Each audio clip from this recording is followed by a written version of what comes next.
1 Pierre chapitre 3. Je lis au nom de Jésus. Les relations entre femme et mari. De façon semblable, vous, les femmes, obéissez à votre mari. Alors, même si votre mari ne croit pas à la parole de Dieu, il sera gagné à la foi par votre conduite, et cela sans parole. En effet, il verra combien votre vie est pure et pleine de respect. Votre beauté ne doit pas être extérieure, coiffure compliquée, bijoux en or, robe trop élégante. Elle doit être cachée à l'intérieur de vous-même. Un cœur doux et calme. Voilà la beauté qui a beaucoup de valeur pour Dieu, et elle ne disparaît pas. Autrefois, les femmes croyantes qui espéraient en Dieu avaient cette beauté-là parce qu'elles obéissaient à leur mari. Par exemple, Sarah obéissait à Abraham et elle l'appelait mon maître. Maintenant, vous êtes ses filles si vous faites le bien sans vous laisser troubler par aucune peur. Et vous, les maris, prenez soin de votre femme dans la vie commune.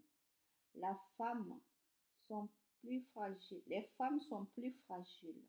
Vous devez en tenir compte. Traitez-les avec respect puisque comme vous, elles recevront le don de la vraie vie.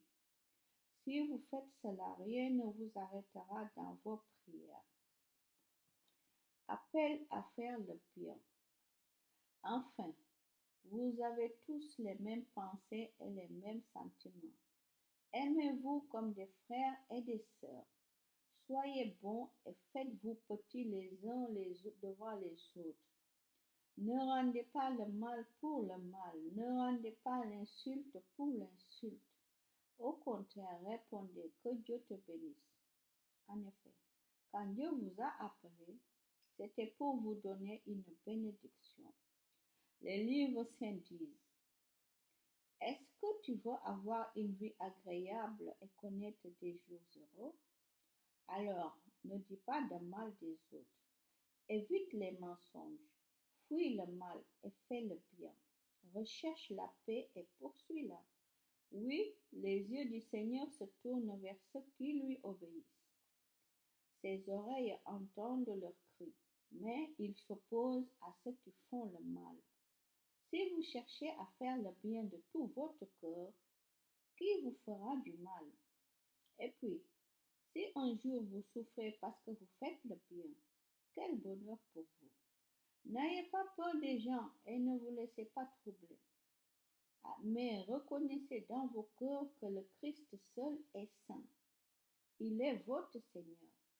Quand on vous demande pourquoi vous espérez, soyez toujours prêts à donner des explications. Mais faites-le avec douceur et respect, avec une conscience pure. Alors, quand les gens vous accusent faussement sur un point, quand ils vous insultent parce que vous vous conduisez en chrétien, ils seront couverts de honte. Oui, il vaut mieux souffrir en faisant le bien, si Dieu veut cela, plutôt que de souffrir en faisant le mal. La victoire du Christ. En effet, le Christ lui-même est mort une fois pour toutes pour les péchés des êtres humains.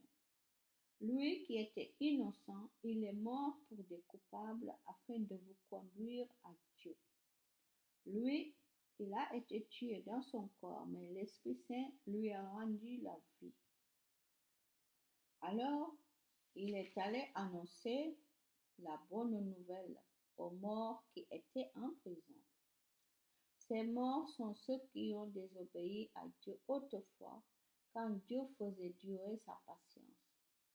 C'était au moment où Noé construisait son bateau. Peu de personnes, 8 en tout, sont entrées dans ce bateau et ont été sauvées à travers l'eau. C'est une image du baptême qui vous sauve aujourd'hui, vous aussi.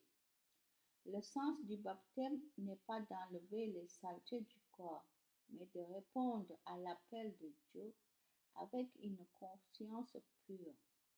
Le baptême vous sauve parce que Jésus-Christ s'est levé de la mort. Il est monté au ciel. Il est à la droite de Dieu. Maintenant, les anges et les esprits qui ont du pouvoir et de la puissance sont sous son autorité. Amen.